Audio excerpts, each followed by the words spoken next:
Hello, dear children. This is for all the children that are there in the world where all the schools are shut down and closed. And I want to say a big hi to all of you out there.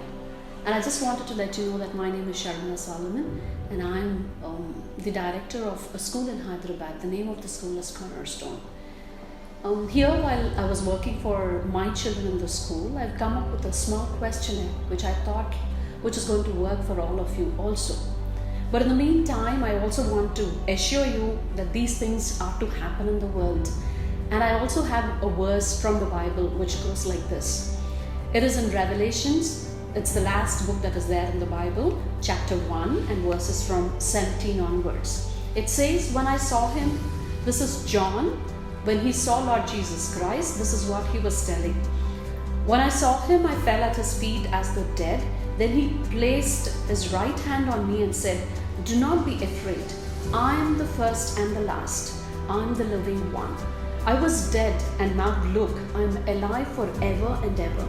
And I hold the keys of death and Hades. It's a beautiful assurance that I have it from the Bible. While I was meditating on this word in the morning, I thought, yes, Lord Jesus Christ is in control of everything that is happening. All that we see are superficial. There's a lot of panic in our hearts. But then I believe in one thing. While we know a little bit, the Lord knows much better than us. His wisdom is much, much better than us. So He knows what exactly is happening. While we do not forget to pray about all that is happening in the world, we will have to remember that God is in control. While that is about the spiritual side of me and what I would want you all to meditate and ponder upon, I have a few questions that I have typed. While you are there back at home, while you're playing with little things that you have back at home, I would also want you to sit with your father and your mother. As a family, if you could do some kind of a research, we will get to know what exactly is happening in the world. Children, remember, there was one epidemic that had happened even before this. Yes, it was too big and the world was not able to take it during that time. This is something like that. The present crisis in the whole world is just like one of those. But this is something new. They call it as Covid19. And there's a disease which the virus is trying to kill a lot of people, which passes from one person to another person.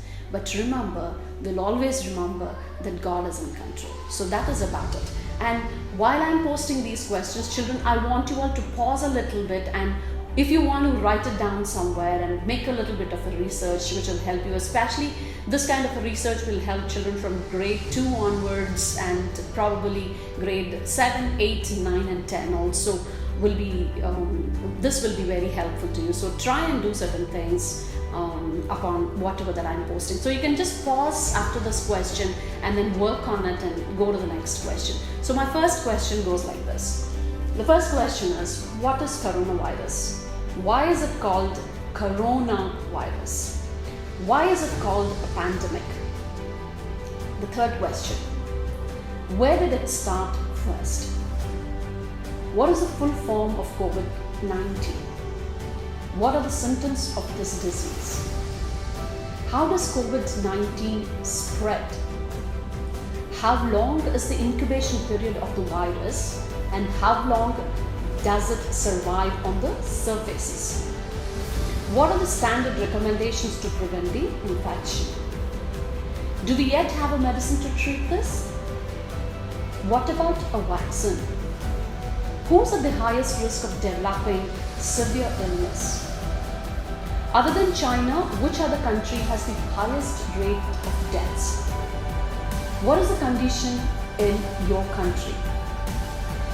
They've been using these two words very frequently. Find out the meanings. Quarantined and isolated. Does our country seem to be prepared?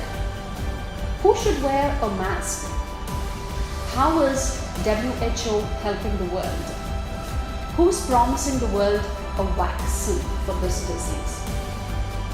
If you find anybody with these symptoms, what should you do? As common people, is there anything that we can do during the crisis?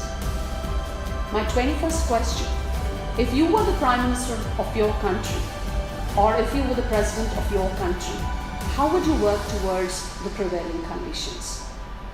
What was the previous serious epidemic that shook the world off, and how did the world face?